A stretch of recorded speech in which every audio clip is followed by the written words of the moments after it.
Boa noite. Está todo mundo escutando bem aí no fundo? Ótimo.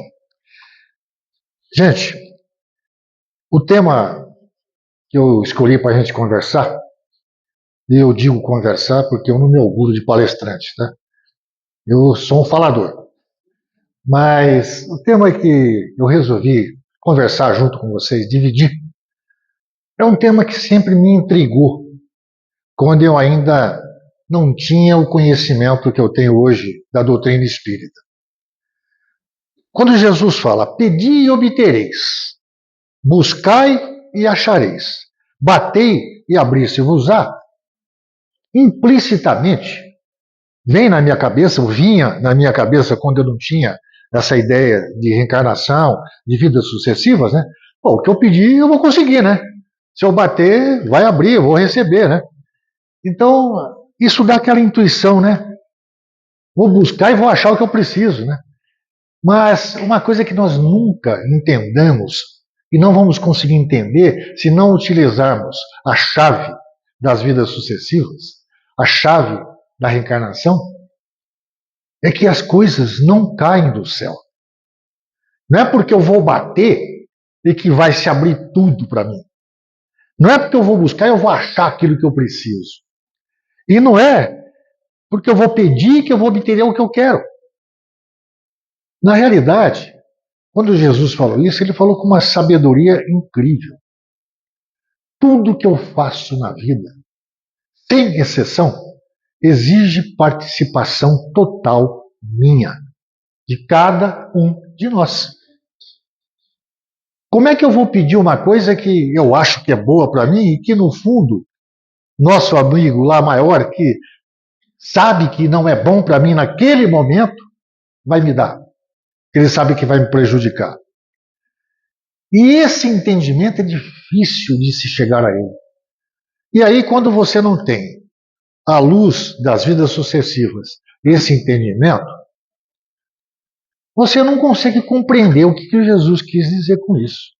Você vai sempre pensar, mistérios de Deus. Opa, isso é o que eu ouvia demais, tá? Eu fui católico até os meus 25 anos, não me arrependo disso, achei fantástico, para mim foi maravilhoso.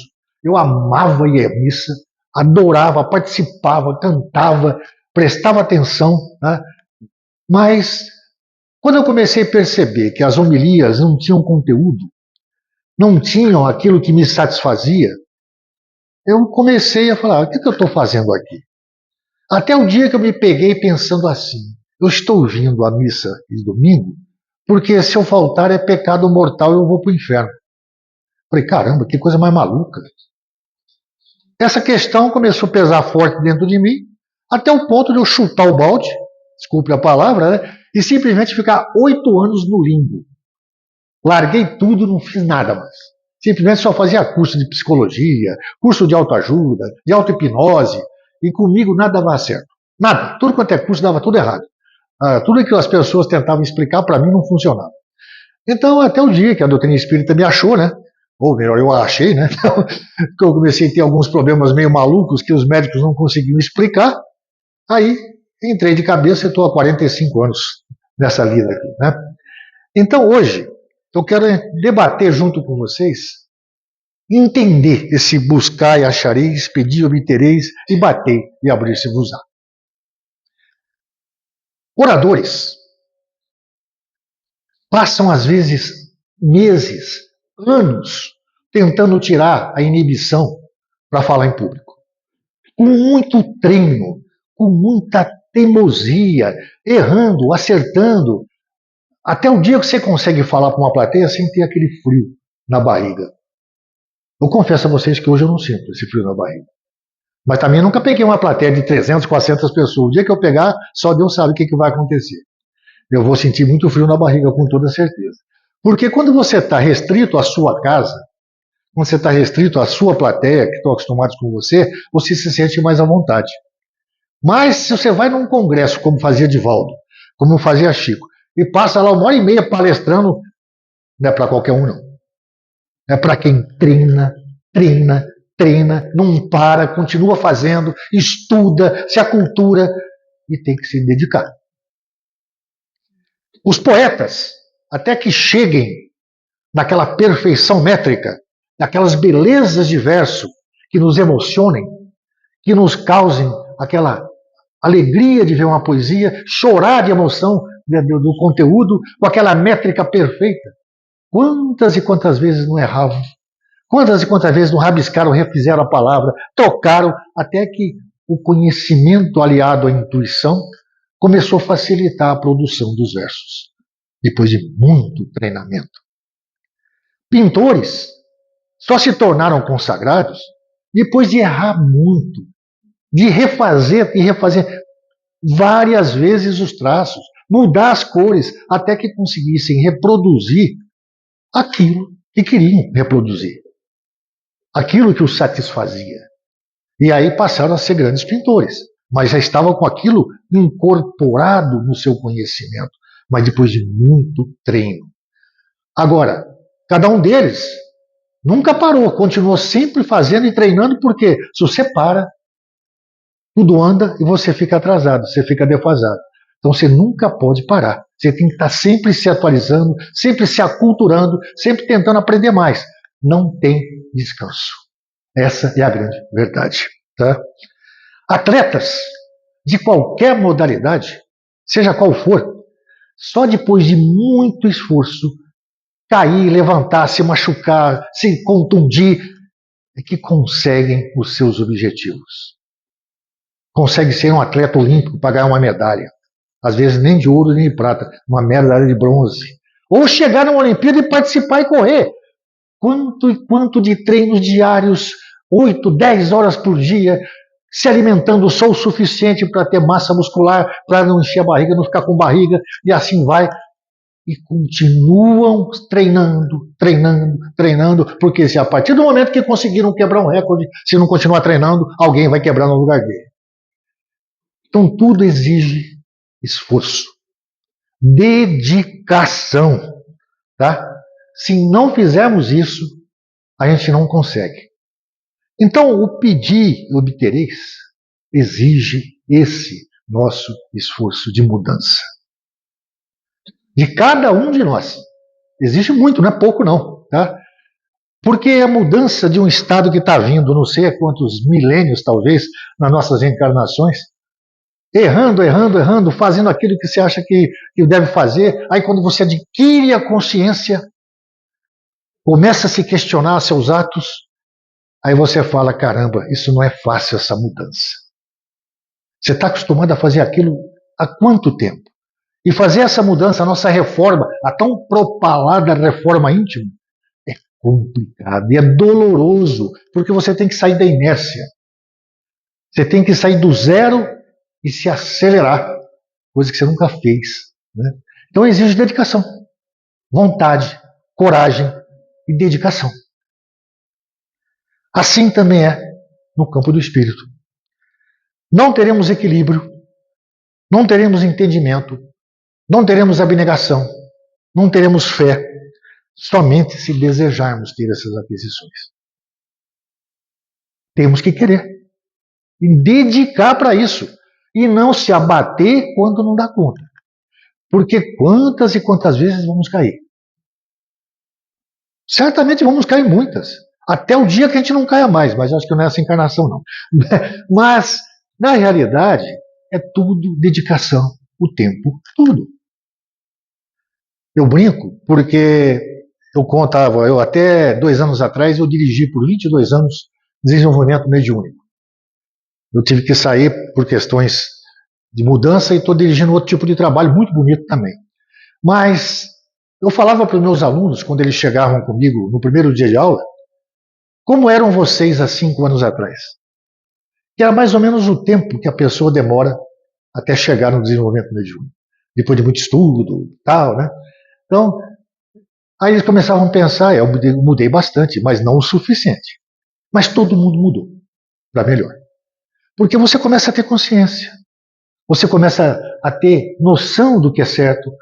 Mesmo que você não faça, você sabe o que está fazendo errado. E aí tem um problemão, né? Porque você tem consciência disso.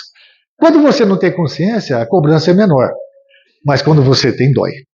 Dói porque você sabe que não podia fazer e fez. Mas somos falíveis. Ainda somos falíveis, e muito, né? E quando a gente cai, temos que levantar e continuar adiante, reconhecer o erro, pedir desculpas para quem você ofendeu, se for necessário, ajoelhar para pedir desculpa, porque você tem consciência que você errou. E não desanimar. Tentar fazer sempre o nosso melhor. O meu melhor de hoje, com certeza, é melhor que o de ontem. E o meu melhor de amanhã, certamente, poderá ser melhor que o de hoje. Depende da minha dedicação. E é muito comum, na nossa vida do dia a dia, a gente acabar fazendo comparações com pessoas, principalmente no trabalho. Eu estou aposentado, né, então não passei, mas passei por essas coisas também. Às vezes você está num serviço fazendo o seu melhor, que talvez o seu melhor naquele tipo de trabalho ainda não seja o suficiente, mas é o seu melhor. E você acha que você merece ganhar um valor X, um valor Y, por aquilo que você está fazendo. Aí vem uma pessoa que não tem a mesma experiência que você, e de um tempo para outro é promovido a um cargo que você almejava, mas você não foi promovido. E ele foi, ele tem menos tempo de casa que você. Aí você começa a se achar injustiçado, achar que o chefe está tendencioso. Isso é um perigo. Nós temos que estar muito atentos com essa maneira de pensar. Preocupemos-nos com o que nós estamos fazendo. Preocupemos-nos conosco. Se o outro está sendo favorecido ou não, se ele tem mérito, não cabe a mim ficar questionando. Eu tenho que continuar fazendo o meu melhor. Para que nós entendamos isso, tem uma história bastante interessante que eu acho que vocês vão gostar. Numa empresa, um rapaz chamado João trabalhava há cerca de 20 anos. Dedicado, fazia tudo que o chefe pedia, mas não fazia nada além daquilo que lhe pediam. Mas fazia aquilo que era pedido para ele. Fazia 3 anos tinha contratado um outro rapaz que, num determinado mês, foi promovido a um cargo que o tal do João queria ser promovido já por esses 20 anos. Ele se sentiu injustiçado, pensando consigo mesmo: poxa, o Juca está aqui há 3 anos, eu estou aqui há 20 anos, e o patrão colocou ele naquele cargo que eu tanto almejava. Tem alguma coisa errada nisso. Eu vou falar com o meu patrão, eu vou me queixar. Isso não é justo. Então, um belo dia ele se armou de coragem, chegou no patrão: patrão, eu preciso conversar com você. Pois não, João, senta aí. Patrão, eu estou aqui com o senhor há 20 anos. Sou um funcionário dedicado, tudo que o senhor me pede eu faço. E o Juca, que entrou aqui faz 3 anos, está no cargo assim, assim, assim, que eu sempre almejei e o senhor colocou ele. Eu não acho isso justo. Ele está aqui há 3 anos, eu estou há 20, eu tenho mais experiência, mais conhecimento. Ele falou: antes de a gente continuar esse assunto, deixa eu te fazer uma pergunta aqui que eu preciso resolver agora. Ah, pois não, chefe. Seguinte, eu estou pensando em servir abacaxi de sobremesa depois do almoço para os nossos empregados. Aqui embaixo tem uma quitanda. Eu quero que você vá lá e pergunte se eles têm abacaxi para a gente poder servir para depois do almoço. Fico meio contrariado com aquilo. Eu tenho que ver com isso, né? Eu vou perguntar se quer abacaxi numa quitanda, né? Mas falou para o chefe: não, eu vou lá ver. Desceu, aproveitou para fumar, aproveitou para ir na padaria tomar um cafezinho, encontrou alguns amigos, conversou, papapi, popopó. Depois de quase 1 hora voltou. Aí o chefe: e aí, João? Eles têm abacaxi? Sim, senhor, eles têm. Quanto é que custa? Ah, isso eu não perguntei. Eles têm alguma outra fruta? Ah, também não perguntei. Senta aí. Ligou o telefone. Juca, por favor, vem aqui. O Juca chegou lá. Pois não, chefe. Estou pensando em servir abacaxi depois do almoço para os nossos empregados. Aqui embaixo tem uma quitanda. Eu queria que você fosse lá e ver se eles têm abacaxi, para a gente poder comer depois do almoço. Pois não, chefe. Lá foi o Juca.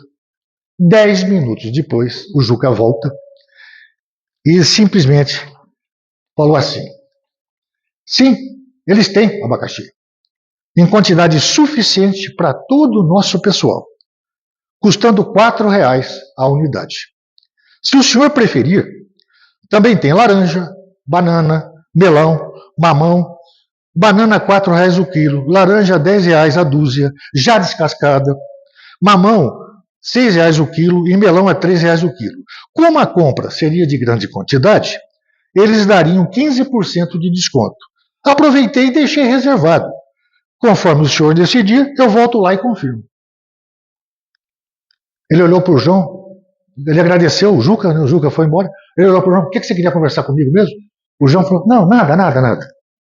E saiu e foi embora.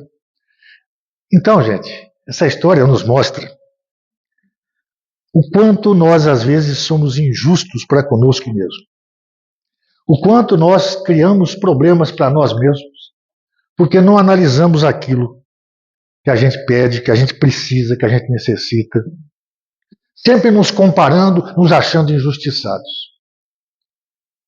Então, pedir para obter, bater para se abrir, tem que ter dedicação. Não é cair do céu, não adianta você pedir e ficar sentado esperando que vai cair na sua mão. Não vai. Você vai ficar extremamente decepcionado. Mas é muito interessante, porque quando nós pedimos algumas coisas, nós temos que ter muito cuidado com o que pedir. Quem pede beleza física e não trabalha contra a vaidade, não trabalha contra o orgulho, a arrogância, costuma receber a graça do belo corpo com dolorosas inquietações. Problemas seríssimos, problemas complicados, que às vezes conduzem a momentos de muita dor e de muito sofrimento. Quem tem bastão de autoridade, mas não se vacina contra a tirania, a violência e a arrogância, terá muitas maldições e sofrimento ao longo da sua vida. Vai ser detestado.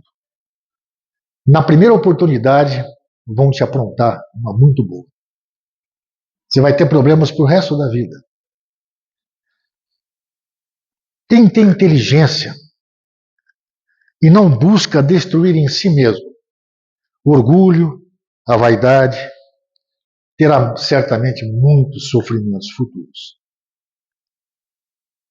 Porque a inteligência mal usada é um problemão, é uma dificuldade imensa e traz dolorosas consequências.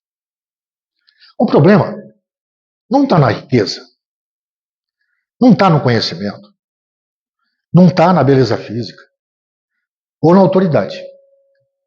Cada uma dessas, se vocês raciocinarem, são neutras. São neutras. O que eu faço delas é que faz a diferença. O dinheiro é ruim? Não sei. O dinheiro é neutro. Como eu uso ele é que é o problema. Se eu fizer ele meu escravo, sem problema nenhum. Mas se eu for escravo dele, o bicho pega. Eu não vou ter vida.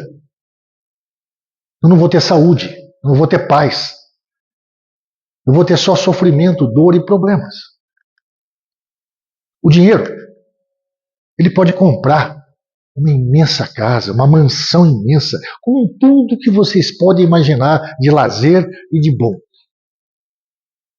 Pode comprar nos melhores bairros, nos melhores terrenos, nas melhores localizações. Mas jamais vai dar conta de comprar um lar. Porque um lar é uma coisa que se constrói no dia a dia, todos os dias da vida, desde que você está junto com alguém. Não tem como ser diferente.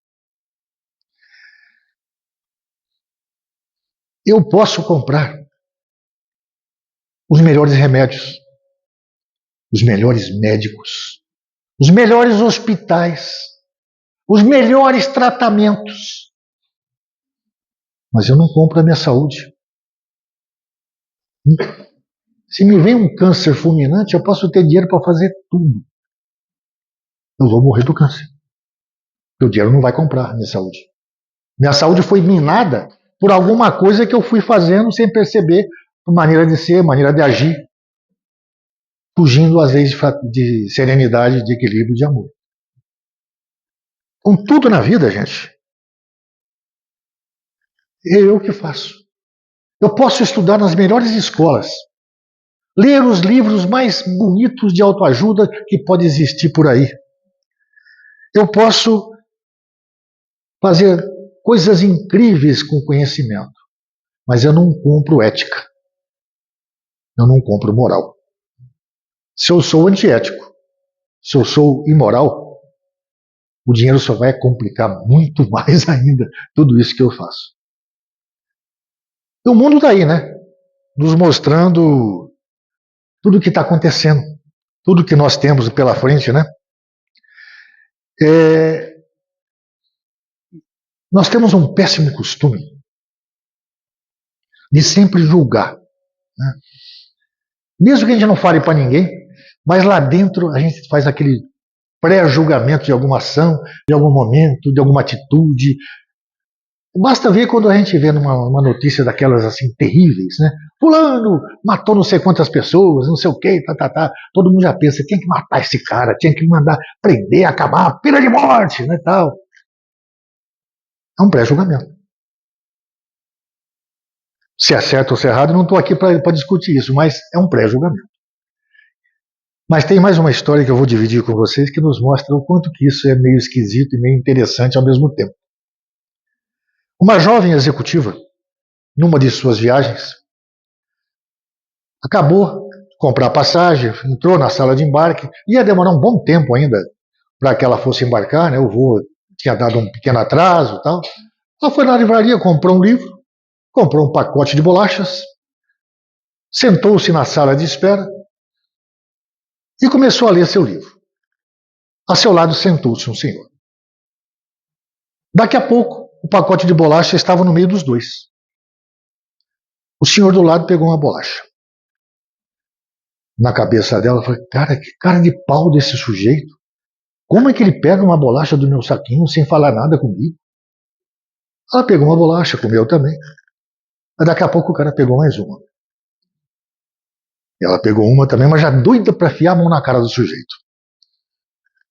E essa história foi, ela pegava uma, o cara pegava outra, ela pegava uma, o cara pegava outra, até que ela já estava quase naquele ponto de estourar e ofender a pessoa. Sobrou uma única bolacha no pacote. O camarada muito calmamente quebrou a bolacha no meio, comeu a metade. Aquilo para ela foi o fim do mundo. Ela pegou a outra metade da bolacha, botou na boca, pegou as coisas dela e saiu batendo o pé, foi para outro canto. Passou um tempo, ela pegou o voo, sentou-se, abriu a bolsa para retocar a maquiagem. No que ela abriu a bolsa, o seu pacote de bolacha estava dentro da bolsa. Aquela bolacha que ela estava comendo, achando que o cara estava pegando dela, era do cara, não era dela. E ela fez esse pré-julgamento. E ela não tinha nem como pedir mais desculpa por camarada, porque ele estava em outro voo, para outro lado. Então, é interessante essa história, porque nos mostra, né, como nós às vezes falhamos com a nossa maneira de pensar, a nossa maneira de agir. Em todos os lugares, nós somos defrontados por companheiros que sentem-se inúteis, inferiores, e por isso acham que não pode servir. Que é a famosa história do Divaldo, né, que todo mundo conhecia, né, que um amigo dele que vivia dizendo para ele, quando eu me aposentar, eu vou cuidar, vou junto com você das crianças e tal. E falava. Até o dia que passou 20 anos, o Divaldo um dia chegou para ele e falou, cara, acho bom você ir logo, porque daqui a pouco você vai ter que cuidar dos meus idosos. Né? Então, isso é uma história verdadeira. O Divaldo contava nas palestras dele. Então, a gente não tem que estar pensando em achar o tempo. Eu lembro, há muitos anos atrás, quando eu comecei na casa espírita, eu fui fazer a primeira vez campanha do quilo. Fui fazer porque eu fui empurrado, tá? Confesso a você que eu não fui assim, eu vou lá fazer campanha. Fui porque me disseram que era importante. para meu crescimento espiritual, para o meu aprendizado mediúnico. Estava começando a desenvolver a mediunidade, né? É um trabalho importante para a mediunidade. Lá fui eu, né? Então, fui na campanha e tal. Gostei até, achei interessante e tal. Mas eu comecei a ficar indignado. E assim, às vezes até com raiva. Porque quando vinha 5, 6 pessoas, era um trabalho danado para fazer uma quadra. Em 5, 6 é complicado. Você perdia a tarde inteira, porque naquela época era tarde, hoje é de manhã, né? E aquilo me irritava. Até um dia que eu sentei e comecei a pensar, falei, caramba, o que eu estou fazendo? Se eu estou fazendo um trabalho assistencial com raiva, o que está adiantando? Eu pensei comigo mesmo, falei, não, não é assim. Ou eu faço porque eu gosto, ou não faço mais, pô. Graças a Deus eu tomei a outra opção. Eu resolvi gostar, se tinha 1, 2, 3 ou 4, não importava. Eu fazia com a maior alegria do mundo, só não faço hoje porque não tenho mais tempo, eu moro muito longe. Então, é um dos trabalhos mais bonitos que existem. Então, qualquer trabalho assistencial que você faça com dedicação, com alegria. Não tem melhor coisa do que alegria. E graças a Deus, a alegria é a marca registrada do Estevão. Eu acho que é a de vocês também. Né? Então, fazer com alegria fica tudo mais leve. Não cansa, não sobrecarrega. Você entra e sai feliz. E te faz um bem danado. Numa casa espírita, havia um senhor que se chamava Joaquim. Era um trabalhador dedicado. Dedicava-se bastante à casa, já estava mais de 20 anos na casa, dirigia uma reunião de desobsessão, fazia trabalhos assistenciais, participava de tudo da casa, era um dos dirigentes da casa, inclusive. E esse senhor tinha um problema que ninguém sabia. Lá no coração dele, ele carregava uma mágoa de muitos anos. Uma mágoa de uma discussão por herança que ele teve com um irmão há mais de 10 anos atrás. Ele nunca esqueceu daquilo. Aquilo ficava, ele mexe, vinha no seu coração. Quando ele pensava no irmão, ele sentia raiva, né? Ele sentia aquela vontade, ele sabia que não era correto, mas ele não dava. Ele brigava com isso, mas continuava tendo esse comportamento. Um belo dia, durante o sono, ele se desdobrou e os seus pais, que também eram desencarnados, vieram conversar com ele, muito aflitos, muito chorosos, dizendo a ele, Joaquim, nós não estamos conseguindo caminhar para diante, porque essa sua raiva do seu irmão nos incomoda, nos deixa tristes. Nós queremos fazer o que nós temos que fazer, mas com isso resolvido, esquece disso, perdoa seu irmão, não vale a pena. E Joaquim, muito impressionado, acordou logo de manhã, vagamente lembrava-se de algo que ele tinha que se reconciliar com o irmão. Pensou, vou, não vou, faço, não faço. A mágoa ainda falava um pouco mais alto, né? Até o dia que ele resolveu escrever uma carta para mandar para o irmão. E na carta ele narrou tudo o que ele sentiu, pediu desculpas, fez tudo o que ele tinha que fazer.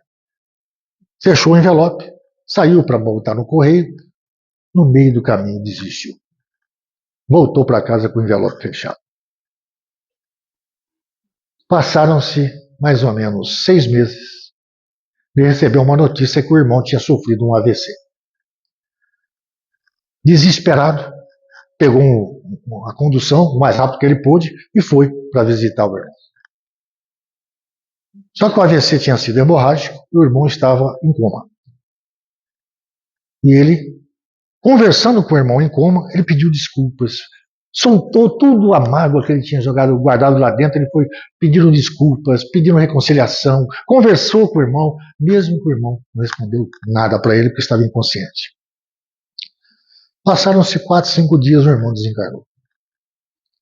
Ele voltou muito chateado para casa porque ele não teve a oportunidade de falar com o irmão em vida. Né? Passaram-se uns 6 meses. Novamente ele saiu desdobrado nos sonhos e encontrou o pai, a mãe e o irmão. Os três o abraçaram. O irmão reconciliou-se com ele e falou: agradeço o seu perdão. Tudo aquilo que você me falou na carta, eu sabia que você fez. Eu estou sabendo do seu esforço. Joaquim acordou de manhã sentindo-se extremamente bem. E daquele dia em diante aprendeu a não guardar mais mágoas. Mas perdeu uma grande oportunidade de falar isso tete a tete, né? De falar isso pessoalmente para a pessoa. Mas deu certo, né? Então é isso que nós temos que ter em mente, tá, gente? Temos que fazer a nossa parte. Para pedir, para obter, para bater e abrir, eu tenho que correr atrás. Não adianta ficar sentado esperando, não. Vai se abrir para mim no momento adequado. Eu vou conseguir achar aquilo que eu preciso no momento adequado, mas a hora que eu estiver pronto. A hora que eu tiver condições de receber aquilo que me vai fazer bem.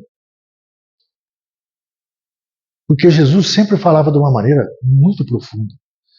E somente à luz dos conhecimentos espíritas é que nós conseguimos entender a profundidade dos seus ensinamentos. Para que nós não fujamos muito, né, do nosso tempo, todos nós somos espíritos em evolução no planeta. Imperfeitos ainda, mas somos úteis. Claro que não devemos alardear por aí valores que nós não temos. Né?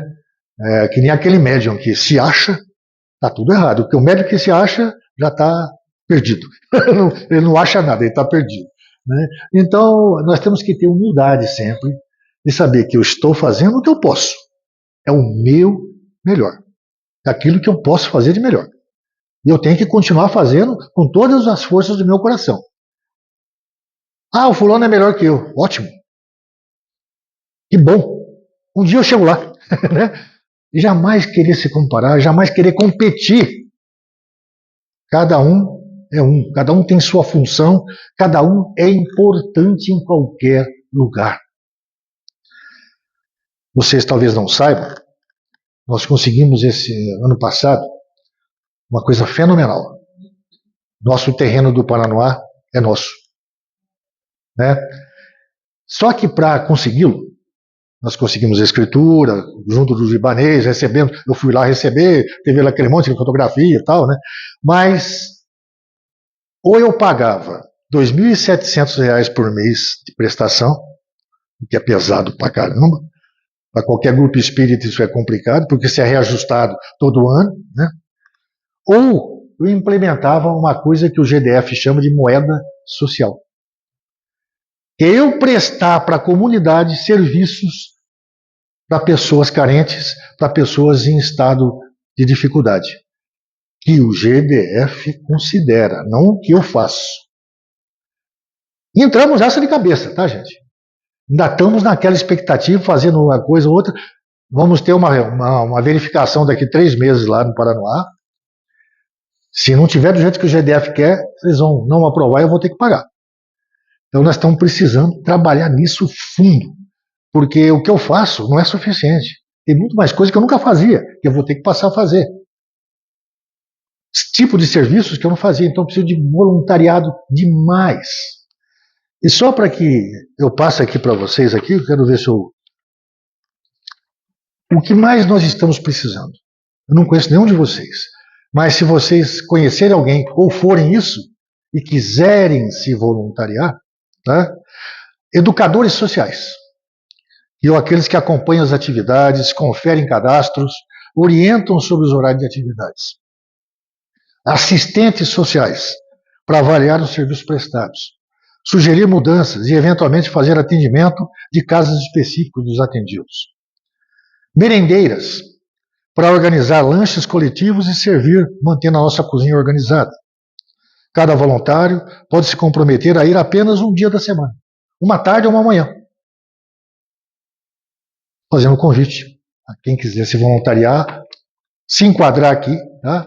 Só me procurar. Então, gente, é um trabalho fantástico, maravilhoso, necessário, que nós precisamos ter em mente. Não nos esqueçamos de uma coisa importante. Um diamante só vai brilhar no anel depois de milênios sofrendo uma pressão imensa que o carvão sofre. O carvão vira diamante. Sob pressões atmosféricas terríveis, imensas, passados milênios, ele se transforma em diamante. Assim somos nós, diamantes não lapidados. Precisamos de tempo, coragem e pressão para aprender, crescer e sermos alguém. A nossa alma, ela se depura na forja do serviço ao próximo, transformando-se pouco a pouco em um veículo de amor, num canal de sublimação. Vamos examinar nossos desejos, vigiemos os nossos pensamentos, porque onde se situa o nosso coração, a vida vai nos aguardar. Com as asas maravilhosas do bem ou com as algemas do mal. A escolha é nossa. Deus nunca pune nem favorece a ninguém. Deus permite que façamos o que bem entendemos. Mas Ele só pede uma coisa. O que você plantou, você colhe. Não tem como fugir disso.